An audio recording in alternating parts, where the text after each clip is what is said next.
Thanks for joining us for CBN News Today. I'm Charlene Aaron. 3 senior terrorists were reportedly killed in a U.S. airstrike in northern Iraq. The men belong to the Islamic group known as ISIS, which controls half of Syria and Iraq. Now plans are underway for potential strikes against ISIS targets. George Thomas has the details. His name is Ahmed Abu Samra, and the FBI is on the hunt for this American suspected of producing slick ISIS videos used to recruit jihadists on social media. Experts say his videos are a key part of the ISIS propaganda plan. The act of communication that follows the act of violence is almost as important, if not more important, than the act of violence itself.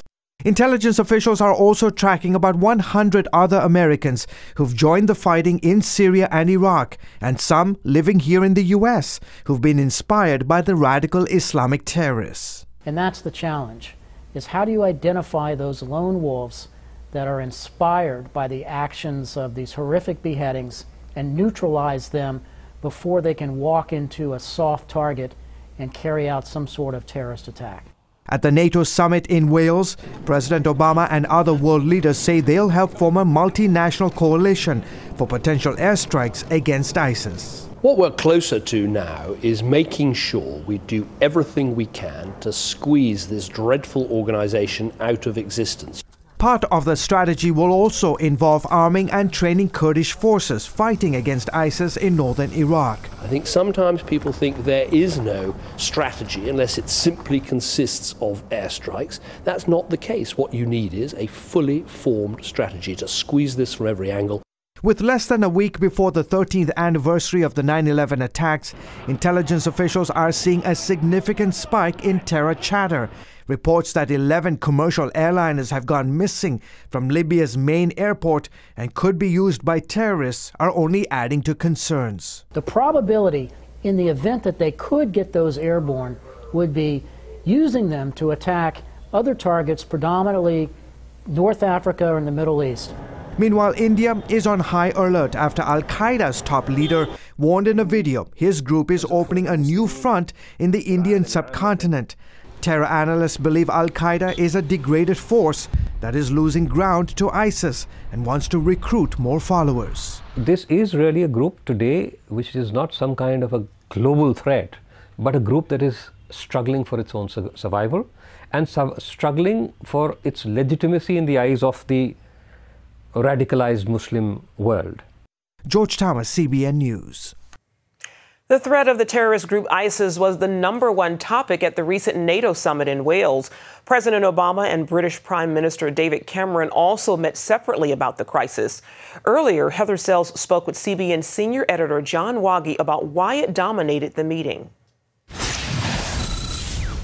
John, the most pressing issue at this summit, of course, ISIS in Iraq and Syria. Of course, those are countries that are not NATO nations. So why do you think it's getting so much attention in Wales? Well, I think a couple of things, Heather. Number one, the beheadings have just been gruesome, and it has rippled out worldwide, and it's something that people think about, focus on, and also the fact that the beheader, the chief beheader, apparently is British, and so that puts an extra scare into the leadership there, where David Cameron made a very articulate and solemn speech earlier this week about the threat posed by ISIS. And so you've got the beheadings threat, and then I think you've also got Western intelligence information that seems to be pointing to a lot of chatter in cyberspace and that sort of thing about the possibility of 9/11 anniversary attacks. It's interesting because you don't always have this kind of situation where so many nations all at the same time feel they are under threat. Yes, but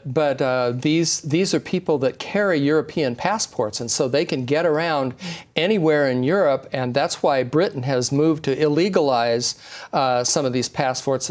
They're able to confiscate them now, just in the last couple days of legislation, that sort of thing, because the movement, once you're a citizen, is pretty tough to track these people. Well, Russia, of course, represents a much more direct to NATO, especially to Poland and the Baltic states. Can the U.S. do much to calm their nerves at this point in time? You know, President Obama just made a very powerful speech and a good speech in Tallinn, the capital of Estonia. Estonia used to be part of the Soviet Union. They broke away at the fall of the Soviet Union in the early 90s and became a NATO member. These are people that are very nervous about what they see happening in Ukraine right now, that Putin just reaches out and starts to essentially grab what he wants of Ukraine. And Ukraine's not even a NATO member. Estonia, Latvia, Lithuania, Poland, these are countries that became NATO members in the last 20 years, and they want the protection that NATO offers them, that NATO membership offers them. And so President Obama basically said in Estonia that it doesn't matter the size of the ally, when they came into NATO, that sort of thing, that Article 5 of the NATO Charter says an attack on one member state is an attack on any member state, and so we will intervene. The problem is that talk is cheap, and you can say a lot of wonderful things in speeches, but if you're not there to back it up when Putin might actually make a grab for it, that's something that is putting people in those countries on edge. Right. All right. John Wogge, thanks for your time and insights. Thanks, Heather. On the subject of Ukraine and security in Eastern Europe, NATO leaders announced the outlines of a rapid response force. It gives NATO authority to put more equipment and troops on the ground in Eastern Europe, assuring Baltic countries that NATO is ready to help if Russia threatens their territories. The announcement comes as there are new reports of shelling on the outskirts of Ukrainian city of Mariupol. Russian-backed rebels are apparently ignoring a ceasefire as they press in to take the vital port city. Mariupol lies on the Sea of Azov between Russia and the recently Russian-annexed Crimean Peninsula. It would be key to establishing a land bridge between the two territories. All this as peace talks continue in Belarus. Western nations are skeptical they will be successful and are ready to impose new sanctions on Russia if they fall through. As world leaders decide what action to take against ISIS in Iraq and Syria, CBN News has learned the terror group's ambitions spread far beyond the land they now control. CBN Middle East Bureau Chief Chris Mitchell has more from Jordan. Over the past few weeks, more than 200 rockets have slammed into southern Israel from Gaza. Sirens have been heard in Tel Aviv and near Jerusalem. That puts nearly 2 million Israelis in rocket range. The front line of this battle is Gaza City. We can hear right now the IAF is striking targets here in Gaza City. That's where many of the rockets from Hamas have been fired from. And now you can see the plume of smoke in the distance where they're responding. Israel says it's hit dozens of Hamas targets to stop the rockets into Israel. For Israelis living under the shadow of these attacks, it can be terrifying. Even when everything seems to be quiet, you have to be ready from your inside that maybe in couple of minutes you will hear the alarm, and then you have 10 seconds to save your life, to run to a shelter, and it's crazy. We definitely expect this to escalate. We should be expecting today sirens going off, I would say, in Tel Aviv region. Noam Badin of the Sderot Media Center says there's a major difference between the way Hamas fires its rockets and how Israel responds. Hamas are firing these rockets towards the civilian populations in the western Negev or Israeli population in southern Israel. When Israel tries to retaliate, it uses the most advanced technology and air forces with the purpose to pinpoint that target itself in Gaza, never the population. Israel's Air Force commander estimates Hamas has fired 97% of their rockets out of population centers. Israel says its actions are justified. At present, with the range of their rockets improving, Hamas has managed to force 1 million Israelis into shelters.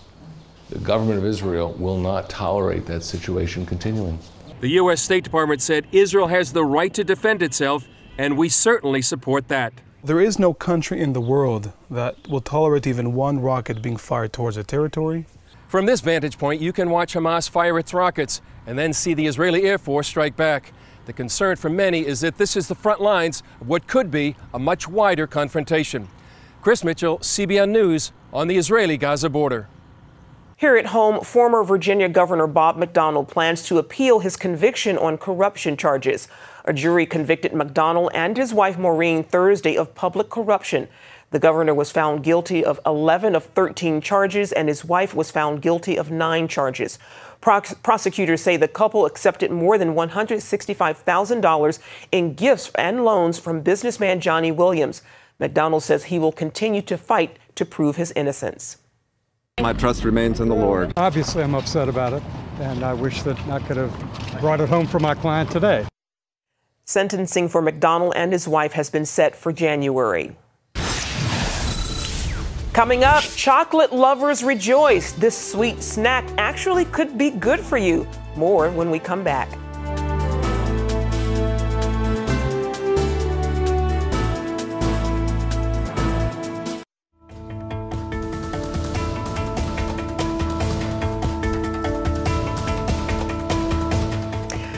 Two states are asking the Supreme Court to settle the issue of same-sex marriage once and for all. This comes as a federal court struck down same-sex marriage bans in Wisconsin and Indiana. 15 states that allow gay marriage are urging the High Court to overturn gay marriage bans from Virginia, Utah, and Oklahoma, while 17 other states that ban the practice are asking the court to hear cases from Utah and Oklahoma to clear up a series of lawsuits.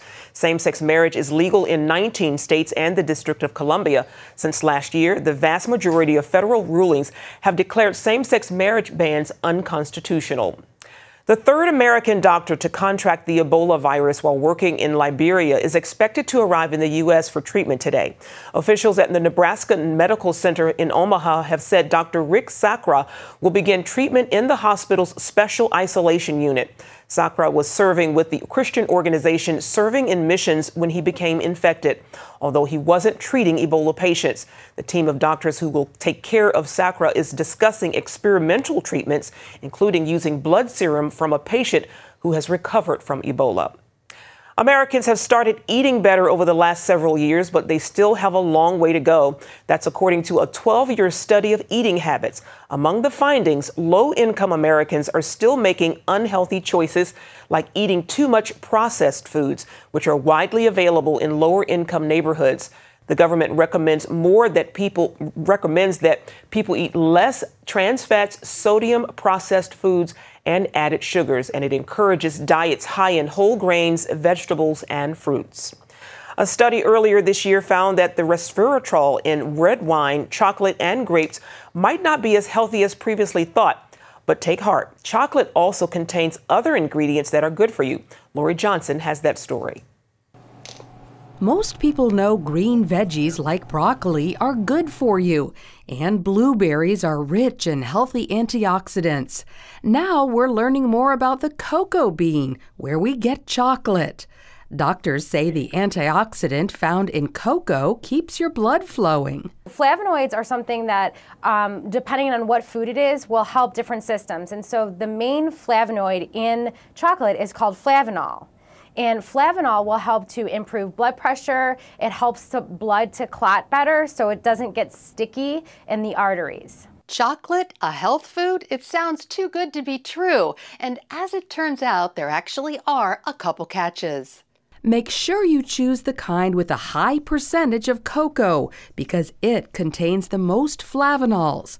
Unfortunately, flavanols tend to make chocolate taste bitter. And you really want to look for dark chocolate and that high percentage of cocoa. You know, maybe that 70%. So the brand doesn't matter. It just really matters on the type of chocolate. So that dark chocolate, that high percentage of cocoa. In order to reap the most benefits of chocolate, you only need a small amount. I would recommend 1 ounce of a dark chocolate a few times a week. I don't think it's something that you have to, have every day. Some people avoid chocolate because it contains fat, but Jeffers says don't worry about that. The stearic acid was shown that it does not improve or make your cholesterol worse. So that type of saturated fat in chocolate is actually okay to have. So chocolate can be good for you. Just go dark and enjoy it in moderation. Lori Johnson, CBN News. Up next, the way you shop may get way more expensive. Find out what Uncle Sam wants to tax next after this.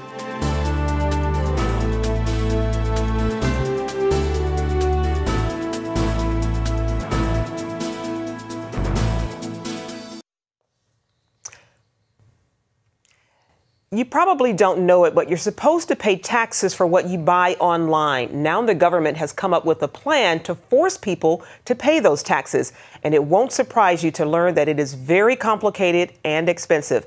As Paul Strand reports, it could end up shutting down some online businesses.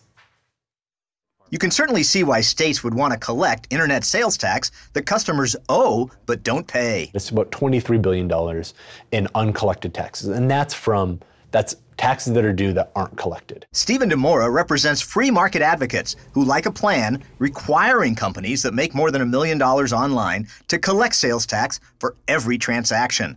They claim it would level the playing field with brick and mortar businesses that already collect sales tax. DeMora says this Marketplace Fairness Act, as it's called, would also stop tax dodging. This is a tax that is already owed by every consumer and person that purchases something on the internet. About 93% of people either don't know about it or just choose not to obey this requirement when they fill out their state tax forms. They are supposed to remit this tax to their state.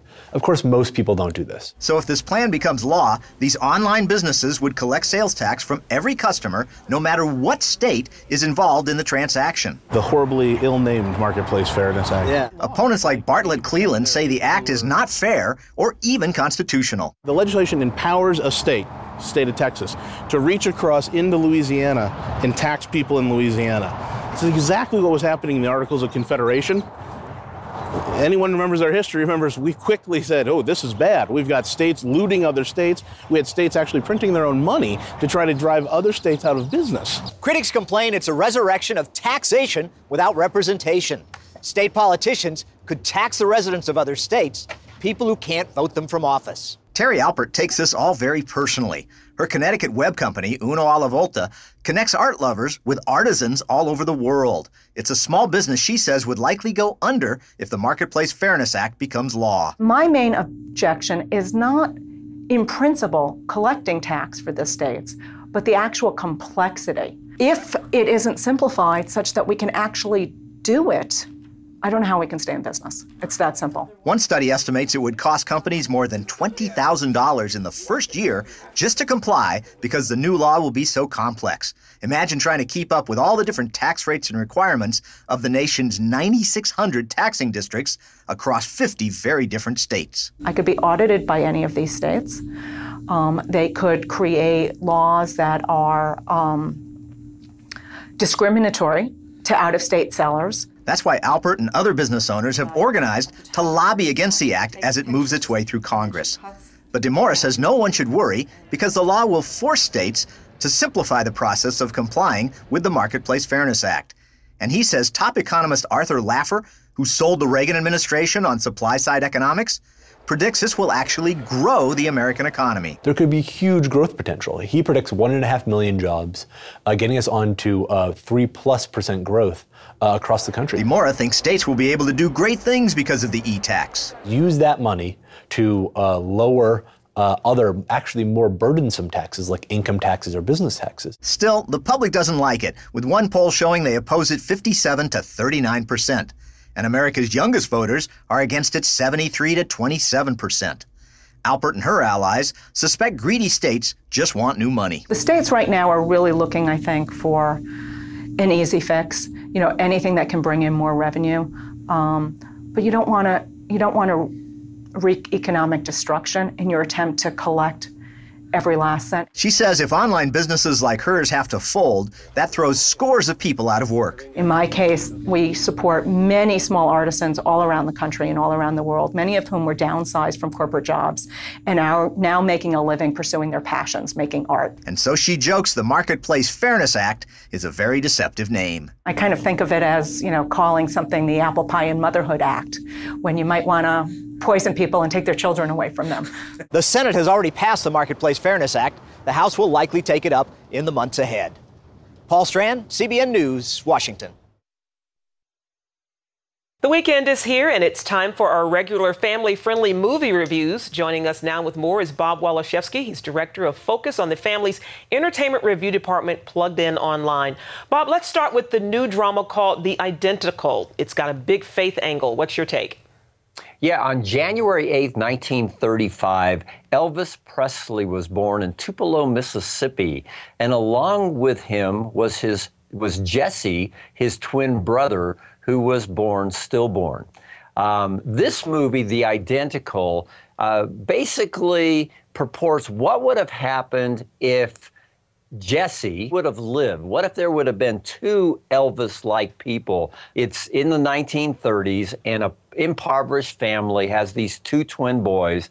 They don't think that they can raise them both, so they give one of their boys to the preacher and his wife, and there's a promise made that you can't reveal parentage until we pass away. And this film is primarily about calling. The pastor wants his son to follow in his footsteps. Contrasts it against our newer understanding, which is, hey, God gives us gifts. Our calling may not have to do with being a preacher or a missionary, but we still may be in the center of his will. In this particular case, this young man is learning to sing and learning to write songs, finding rock and roll, and feels like his calling may be more in music. We gave it a 4.5 out of 5 for family friendliness. The Identical, it's new, it's family friendly, it's rated PG, a lot to talk about. Well, if families do go and see The Identical and find that the theaters are sold out, any good options? Yeah, last week we had When the Game Stands Tall.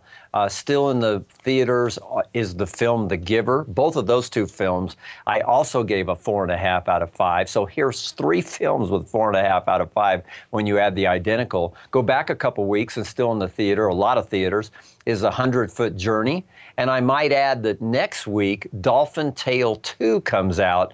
We'll talk about it next week, of course, in more detail. But a sneak peek is we like this one and see this one as family friendly. So 5 films as of next week that are family friendly in the theaters. Excellent stuff. Bob Waliszewski, thanks for joining us. You bet. Well, that's it for now on CBN News Today. You can find more of our exclusive coverage of the issues you care most about at cbnnews.com. Tell us what you think about the stories you've seen here. You can do that on Facebook or at CBN News on Twitter. We hope you'll join us next time. Have a great day, and God bless.